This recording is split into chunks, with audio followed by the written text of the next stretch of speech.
Sakata la bilioni 200 inayomuhusu Samia Suluhu imemweka pabaya nchini Tanzania.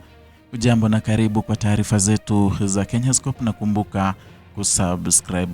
Wakati wa Tanzania wakisherehekea sikukuu ya Eid tarehe 21 Machi mwaka 2026, serikali kupitia ofisi ya Rais maendeleo ya vijana ilitoa tangazo rasmi ya fursa ya mkopo wa mfuko wa maendeleo ya vijana. Na kupitia tangazo hilo, serikali iliwatangazia vijana wote nchini kuwa dirisha la kupokea maombi ya mkopo kupitia programu ya shilingi bilioni 200 ilikuwa imefunguliwa rasmi. Na kupitia tangazo hilo, serikali ilitoa wito kwa vijana wote wenye miradi au mawazo ya miradi kutuma maombi.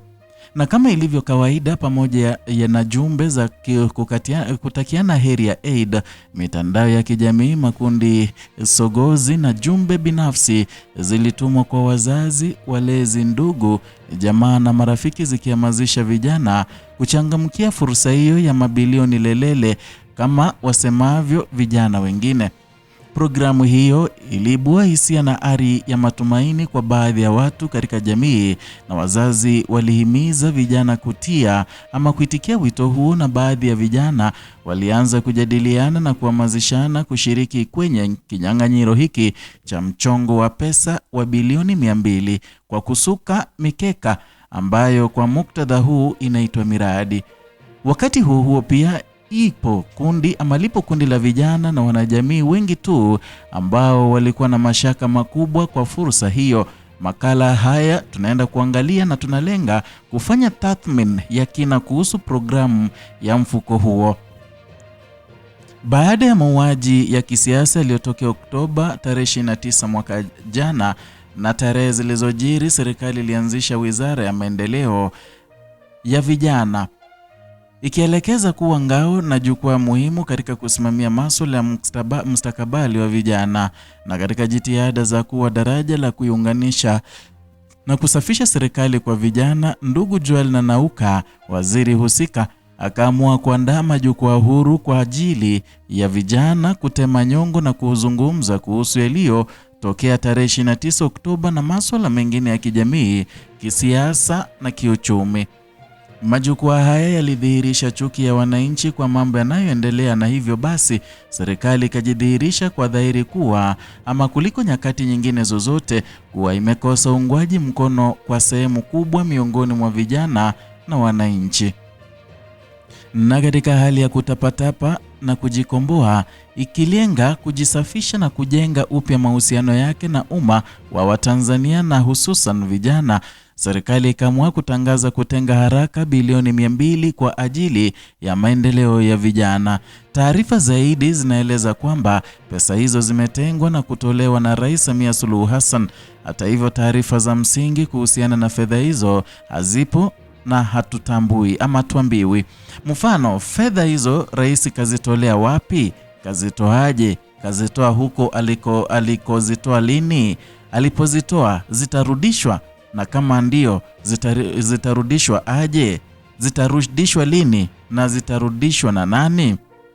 Yote haya ni mengine mengi hatuambiwi. Cha msingi tunasitiziwa kwamba hii ni hisani ya mkuu na hisani haiojiwi, na sisi tunapaswa kusema hewala na kushukuru kwa yote. Tarehe 5 Februari mwaka 2026 jijini Dodoma tulishuhudia hafla ya kukabidhiwa kwa hundi ya bilioni 200 iliyotolewa na kukabidhiwa na Waziri Mkuu Mwigulu Nchemba kwenda kwa Waziri wa Maendeleo ya Vijana. Hundi husika iliandaliwa na iliandikwa na kuelezwa kuwa ni kwa ajili ya mfuko wa maendeleo ya vijana. Zaidi, serikali ilieleza kwamba bilioni 200 hizo zitagawanywa kwa usawa katika sekta za uvuvi, madini, kilimo, biashara na teknolojia kupitia wizara husika. Mwezi mmoja baadaye, serikali imetoa tangazo na wito rasmi kwa vijana kuwasilisha maombi ya ufadhili kwa miradi na mawazo ya miradi, huku ikieleza lengo lake ni kuongeza ajira kwa vijana, kukuza ujasiriamali na vilevile kuchochea maendeleo ya uchumi wa taifa. Maneno haya ya bilioni 200 na miradi kwa ajili ya vijana si mageni sana nchini, labda kwa watu wageni nchini Tanzania. Yalikuja mabilioni ya Kikwete, yakatikisa yakaenda na kupotelea wapi?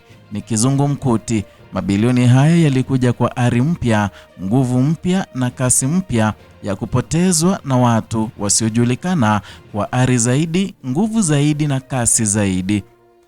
Pia kwa mbwembe na nderemo nyingi ikaja programu ya mfuko wa maendeleo wa wanawake, vijana na watu wenye ulemavu 442, nayo vijana wakaelezwa kujiunga kwenye vikundi. Hata hivyo, kwa miaka na miaka, mdhibiti na mkaguzi mkuu wa hesabu za serikali ametueleza juu ya ubadhirifu, uozo na changamoto luluki juu ya fedha hizo, kupelekea serikali kutafuta namna mbadala ya kuendelea na mikopo hiyo. Tathmini ya kina inaonyesha kuwa takriban ya bilioni 200 na zaidi ambazo leo hii zinahifadhiwa na zinaahidiwa tena kwa vijana zimepotea na kupotezwa kwa namna moja au nyingine. Tathmini ya uchambuzi wa dhati unaonyesha kwamba fedha hizo zimekuwa kwa kiasi kikubwa mtaji wa kisiasa wa Chama cha Mapinduzi na sio kuendeleza vijana.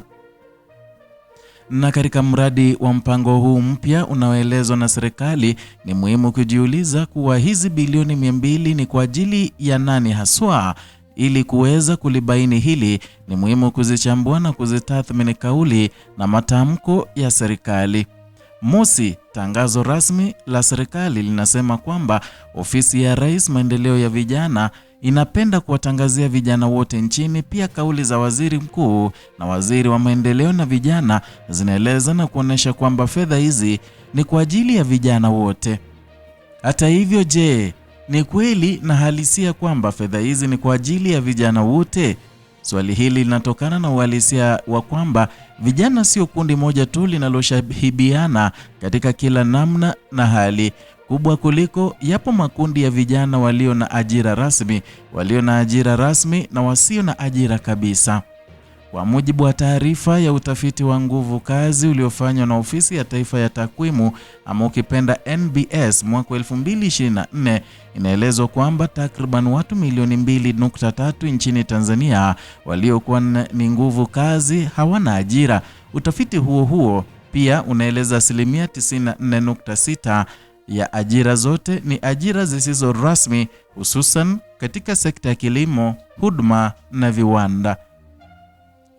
Kwa maana hii, uhalisia wa mienendo na utaratibu wa uendeshaji wa shughuli na maisha kwa zaidi ya milioni 30 wasio na ajira na walio kwenye ajira zisizo rasmi. Ni utaratibu usio rasmi, na maana kwamba kundi hili kwa kiasi kikubwa halina taarifa rasmi za kibiashara, kiutendaji na hata isivyo bahati kimaisha. Kwa kueleza haya, inastaajabisha kwamba waziri na serikali inatamba kwamba bilioni hizi 200 ni kwa ajili ya vijana wote, huku ikiweka sifa, vigezo vya kuomba na kupata fedha hizo ambazo sio halisia kwa mazingira na maisha ya vijana wa kawaida kabisa, ambao wako sehemu ya vijana milioni 30 kama walivyoelezwa hapo juu. Sifa na vigezo ambavyo vinaibua maswali mengi kwa vijana ni pamoja na mahitaji ya vijana kuwa na namba ya mlipa kodi, awe kwenye eneo linalotambuliwa na mamlaka kwa ajili ya kufanya biashara, awe mtu mmoja, kampuni changa, kikundi cha kijamii na vilevile kilichosajiliwa kufanya shughuli, na awe na leseni kwa biashara inayoendelea. Tukianza na hili la namba ya mlipa kodi, mikopo hii bila shaka ni mikopo ya biashara. Hivyo itamhitaji kijana kuwa na namba ya mlipa kodi ya biashara, na kwa mujibu wa taarifa za TRA ni takriban watu na taasisi milioni 7 kwa ujumla zenye usajili wa namba ya mlipa kodi. Na hivyo kwa takwimu hii ni dhahiri kwamba sehemu kubwa ya vijana watapata kikwazo kwenye kipengele hiki kikuu cha lazima. Pengine ni rahisi kwa mtu kueleza kwamba ni jambo jepesi kwa mtu kujipatia namba ya mlipa kodi, na hata hivyo huu si ukweli. Zipo namba 2 za mlipa kodi: namba ya mlipa kodi ya kibiashara na kuwa na namba ya mlipa kodi ya kibiashara. Utaratibu wa upatikanaji wa namba hiyo inamhitaji kijana kujisajili kupitia mfumo wa mtandao wa TRA wa IDRAS. pamoja na changamoto mbalimbali zinazoweza kuwakabili vijana kuweza kufanya maombi hayo kwa ukamilifu kupitia mfumo huo, basi takwa la lazima la kwenye mfumo linalotaka na kuhitaji taarifa za eneo la kibiashara zitakuwa mwiba kwa vijana wengi. Na katika kipengele hiki mlipa kodi ambaye ni kijana, kampuni changa au kikundi anatakiwa eleze iwapo eneo lake la biashara amepangisha au ni lake. Miongoni mwa changamoto nyingine nyingi za kutambua ni wapi haswa ni eneo la kibiashara, kwa kiasi kikubwa vijana hawana maeneo yao ya biashara na hivyo wanakuwa wamepangishwa.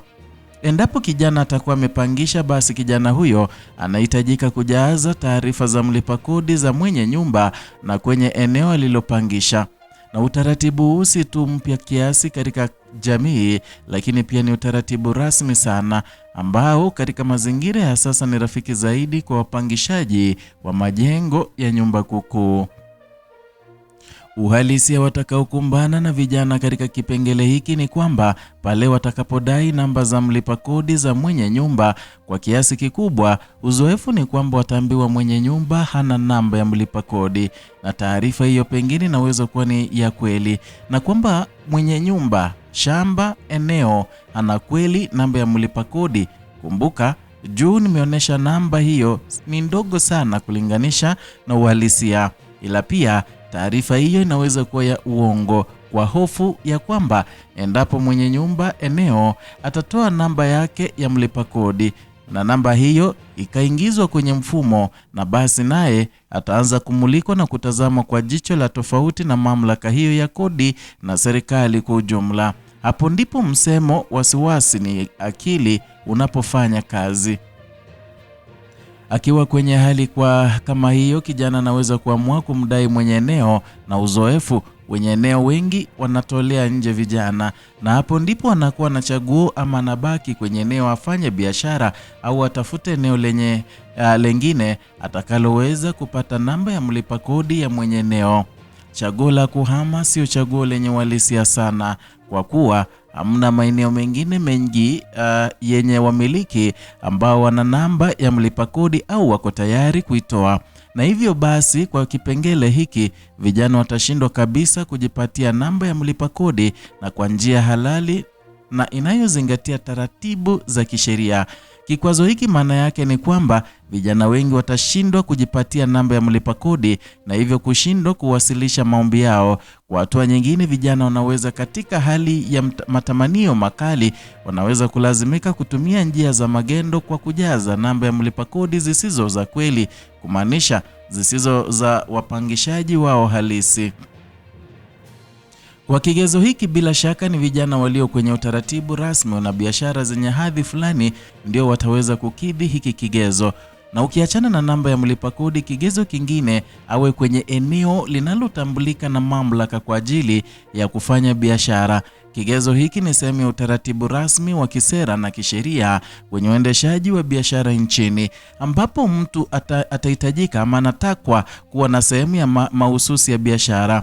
Na hata hivyo sehemu hiyo tu ama si tu sehemu yoyote ile, bali ni sehemu ambayo inatambulika na inatambuliwa na mamlaka kwa ajili ya kufanya biashara. Hata hivyo, ilivyoeleza hapo awali, vijana wengi wanafanya kazi kwenye sekta isiyo rasmi, na hivyo hata maeneo wanayofanya biashara kwa kiasi kikubwa katika maeneo yasiyo rasmi na kwa utaratibu usio rasmi. Kwa mantiki hii, kigezo hiki kinachoweka msisitizo kwenye maeneo yanayotambuliwa na mamlaka kinaweka vijana wengi kwenye wakati mgumu, na kwa kimsingi kinawabania kabisa kufanya vijana wengi washindwe kabisa kukidhi takwa la kigezo hiki. Na bila shaka usajili wa vijana hawa hautafanikiwa. Kwa hivyo swali linarudi tena kwamba hizi bilioni 200 zitaenda wapi, ama zinaingia kwenye mifuko ya watu? Hivyo basi tusidanganyane kwamba bilioni hizo 200 kama kweli zipo ni kwa ajili ya vijana wote. Jambo hili halihitaji tu mtu kuwa Tomasa. Hoja nilizoziainisha hapa zinajieleza, na huu ni mchongo mwingine unaolenga kuwanufaisha sehemu ndogo sana ya vijana, lakini muda huo huo vijana wote mijini na vijijini wanapaswa kuimba ngojera za kusifu na kuabudu, kuzisujudu bilioni 200 hizi kana kwamba ni za kwetu ama ni za watu wote. Kwa hivyo hizi shilingi bilioni 200 kwa kawaida vijana wachache ndio watazipokea, na bila shaka nyingi ya fedha hizi zitaingia kwenye mifuko ya viongozi wengi wa serikali na machawa wake Samia Suluhu. Ni swali ambalo limezua taharuki nchini Tanzania na bila shaka itakuja kulipuka na kuzua moto mkubwa nchini Tanzania, huku viongozi ambao wamejihusisha na hizi bilioni 200 watakuwa wamewekwa mateka. Ni hayo niliyokuandalia kutoka hapa Kenyascope, channel yako pendwa na kuletea taarifa hizi pamoja na zingine bila kupindisha. Zidi kwa nasi, subscribe, like na kushare video zetu.